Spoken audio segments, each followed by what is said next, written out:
There's a guy who wants to talk to you.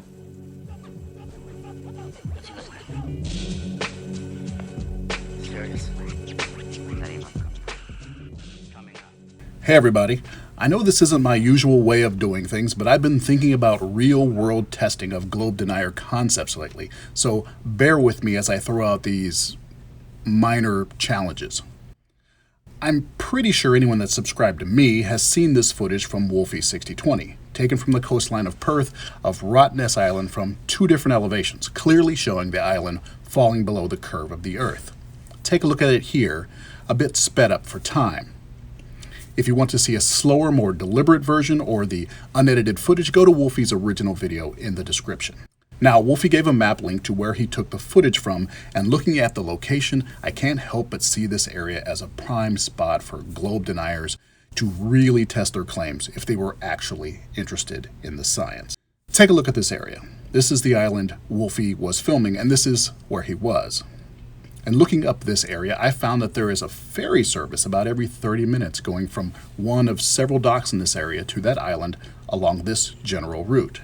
Since Globe-Deniers like to claim that when a boat seems to disappear over a curve, all you need to do is zoom in with a P1000 camera to bring it back, an ambitious Globe-Denier could post up right about here, a little over 10.5 miles away from the island dock, and track a ferry as it passes close by heading toward the island.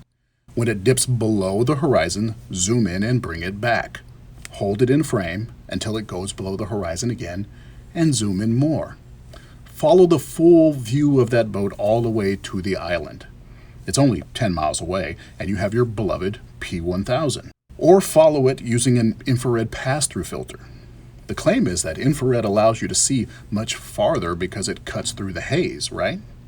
Why not capture nearby objects that can clearly be discerned at 10 or 20 miles instead of interpreting clusters of blurry pixels allegedly 1,000 miles away? Or how about this? There's this little island here called Karnak off the coast as well. Tiny little thing, only about 30 feet or so in elevation. And it sits halfway between Rottnest and the coast at this location right here. Now, I've seen a number of videos from Globe-Deniers from this region, yet none of them seem to have been willing to risk seeing what happens with a small island like this in front of a larger one. And what happens when there's a sunset behind an island that's gone below the horizon? Why hasn't some truth-seeking Globe-Denier tried that yet? Now, here in Oakland, I don't have access to islands in ideal spots like this here, where you could set up on the coast and capture the sun over and behind the island. But obviously, these locations exist.